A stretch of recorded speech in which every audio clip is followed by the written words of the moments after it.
Invejosos! Ministro sem visto agora tá com Mendonça, Fux e Cássio. E para nossa diversão, eles já estão até dizendo que perder visto é bom.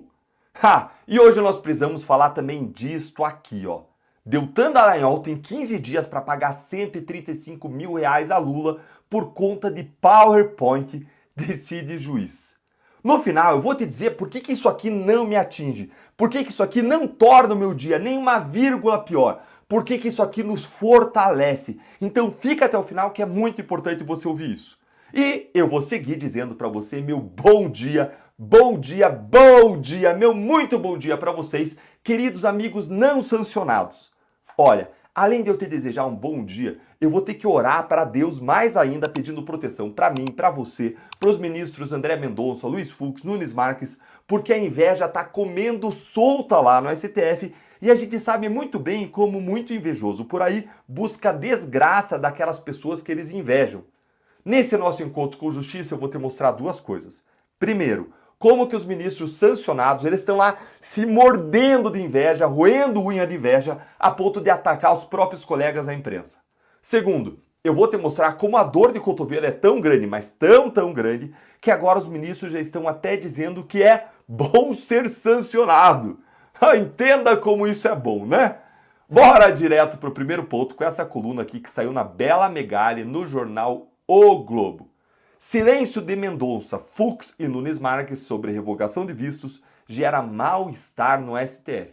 Gente, olha a loucura, olha aqui o tamanho da inveja. O silêncio dos 3 magistrados do STF poupados pelo governo Donald Trump por terem seus vistos americanos revogados é considerado constrangedor, guarda essa palavra, constrangedor por integrantes da corte. Incomodados com a falta de gestos públicos e também privados dos ministros André Mendonça, Luiz Fux e Cássio Nunes Marques, os nomes que não foram sancionados pelos Estados Unidos, integrantes do STF compartilham nos bastidores o mal-estar com os colegas, mas deixam claro que evitarão trazer fissuras à tona. Então o silêncio dos 3 é constrangedor? Olha, me dá uma folga, viu? Constrangedores são esses ataques sujos, vis, covardes na imprensa. Constrangedores são os ministros que falam demais à imprensa, que dão dezenas de entrevistas, inclusive pré-julgando os casos e falando de casos em julgamento, que é proibido pela lei da magistratura. Constrangedores são os abusos de poder, as censuras, a perseguição, a destruição de famílias e de vidas. Tudo isso sim é constrangedor. E não os ministros que agem com decoro, como se espera de um juiz, e que não praticam abusos. Que baixaria é essa? Vocês queriam o quê? Que Mendonça, Fux, Nunes Marques fossem se jogar na fogueira pelos abusos praticados por vocês, outros ministros? Quem em sua sã consciência bota a mão no fogo por Alexandre de Moraes e seus abusos? A gente sabe até que tem gente aí no STF que faz isso, né? Mas é de se duvidar se faz em sã consciência ou se tem alguma coisa errada aí acontecendo por trás. Que absurdo, que baixaria, falta de dignidade, que coisa feia essa inveja desses ministros que estão na lama e que querem arrastar os outros pro chiqueiro junto com eles. Gente, olha o tamanho da inveja, olha que sentimento horroroso. Com o STF na mira de Trump e os ministros ameaçados de sofrer punições, a ordem é fortalecer o espírito de corpo e priorizar a unidade do tribunal. 3 ministros, que estão na lista dos vistos cancelados pelos Estados Unidos, relataram à coluna que não receberam nenhum gesto de solidariedade de Mendonça, Fux e Nunes Marques, nem de maneira reservada. A coluna apurou, no entanto, que ocorreram algumas conversas pontuais, como a de Fux com o presidente do STF, Luiz Roberto Barroso. O silêncio é eloquente. Quando 8 de 11 ministros de uma corte sofrem sanções e os únicos 3 que não estão entre os punidos não se manifestam, há um cenário de total constrangimento, resumiu um magistrado. O silêncio desses ministros diz muito mesmo. Diz que eles não concordam com os abusos praticados pela maioria dos integrantes da corte. Se eles achassem que as punições aplicadas aos ministros são injustas, as punições do Trump contra os 8 ministros são injustas, se eles achassem isso, eles estariam gritando com os outros. Iam estar falando abusos dos Estados Unidos, violação da soberania. Aliás, já vou fazer nessa semana um vídeo sobre o que é violação de soberania e o que é soberania. Gente, além de tudo, essa maioria de 8 ministros aí é egoísta. Porque se eu fosse um desses ministros e eu acreditasse de maneira honesta que eu estava fazendo a coisa certa, eu não ia ficar pedindo para as outras pessoas que discordam se sacrificarem junto comigo. Eu não ia pedir para que outras pessoas pagassem o preço e sofressem as consequências pelas minhas escolhas. Se vocês, ministros sancionados, acham que estão certos assim, por qual motivo vocês querem arrastar agora os outros para o abismo junto com vocês? Enfrentem as consequências das suas escolhas.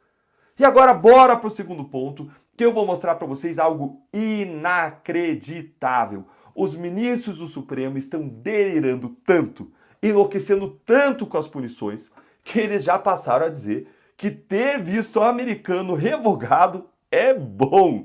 Olha isso aqui, é mais um episódio da série Entenda Como Isso é Bom.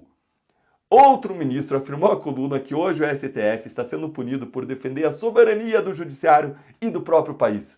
Ele disse que é desmoralizante estar fora do grupo de magistrados que tiveram os vistos revogados. Boa sorte para você aí, ministro, que teve o visto revogado. Cada um vai ter o seu papel gravado na história. O foco agora é manter a unidade, afirmou outro integrante do STF. Você está achando que foi só isso, é? Não, gente. Eles correram para a revista Veja para dizer a mesma coisa. Olha aí o que eles disseram na Veja. Tem horas que até é melhor estar na lista de vistos anulados. Entenda como isso é bom. Rebateu o ministro do tribunal, também em tom ameno, depois de apenas Luiz Fux, André Mendonça e Nunes Marques não terem sido afetados. Gente, não tem outro jeito melhor de terminar e concluir essa análise do que com este meme aqui. Olha aí, ó.